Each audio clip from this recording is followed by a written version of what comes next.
Idukki കുട്ടിക്കാനത്ത് car കൊക്കയിലേക്ക് മറിഞ്ഞ ഒരാൾ മരിച്ചു. കാഞ്ഞിരപ്പള്ളി സ്വദേശി ഫൈസലാണ് മരിച്ചത്. പുതുവത്സരാഘോഷത്തിന് കുട്ടിക്കാനത്തെത്തിയവരാണ് അപകടത്തിൽപ്പെട്ടത്.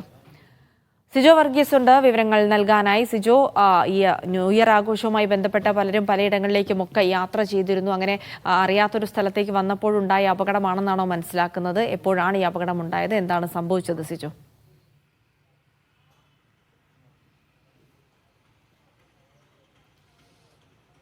ജിൽസി, പുതുവത്സരാഘോഷവുമായി ബന്ധപ്പെട്ട് മൂന്നാർ, അതുപോലെ തന്നെ വാഗമൺ ഉൾപ്പെടെയുള്ള പല പ്രദേശങ്ങളിലേക്കും നിരവധി ആളുകൾ ഇന്നലെ തന്നെ എത്തുകയും ചെയ്തിരുന്നു. അത്തരത്തിൽ പുതുവത്സരാഘോഷത്തിന് കുട്ടിക്കാനത്ത് എത്തിയതായിരുന്നു ഫൈസലും സുഹൃത്തുക്കളും. ഇവർ അവിടെ ഒരു ഹോം സ്റ്റേ എടുത്ത് അവിടെ താമസിക്കുകയായിരുന്നു, അവിടെ ഒരുമിച്ച് കൂടിയായിരുന്നു എന്നാണ് നമുക്ക് മനസ്സിലാക്കാൻ സാധിക്കുന്നത്. പക്ഷേ ഇതിനിടയിൽ, ഈ ആഘോഷങ്ങളെല്ലാം നടക്കുന്നതിനിടയിൽ ഫൈസൽ തൻ്റെ സ്വന്തം കാറ് അവിടെ പാർക്ക് ചെയ്തിരുന്ന കാറിനകത്ത് കയറി കാറിലിരുന്ന് ഉറങ്ങുകയായിരുന്നു. ഈ ഹാൻഡ് ബ്രേക്ക് ഇട്ടാണ് ഉറങ്ങിയിരുന്നത്. പക്ഷേ ഇതിനിടയിൽ അബദ്ധത്തിൽ ഈ ഹാൻഡ് ബ്രേക്ക് റിമൂവ് ചെയ്യുന്ന ഒരു സാഹചര്യത്തിലേക്ക് പോവുകയും വാഹനം ഉരുണ്ട് താഴെ കൊക്കയിലേക്ക് പതിക്കുകയുമായിരുന്നു എന്നാണ് നമുക്ക് പോലീസ് നൽകുന്ന ഒരു വിവരം. ഇന്നലെ രാത്രിയിലായിരുന്നു, ഏതാണ്ട് 10-10:30 സമയത്തായിരുന്നു ഇത്തരത്തിലൊരു അപകടം ഉണ്ടാകുന്നത്. വലിയ ഒരു കൊക്കയിലേക്ക്, ഏതാണ്ട് 150 അടി താഴ്ചയിൽ ഉള്ള ഒരു കൊക്കയിലേക്കാണ് കാർ പതിക്കുകയും ചെയ്തത്. തുടർന്ന് പോലീസും ഫയർഫോഴ്സും സ്ഥലത്ത് എത്തി രക്ഷാപ്രവർത്തനം നടത്താനുള്ള ശ്രമം നടത്തി.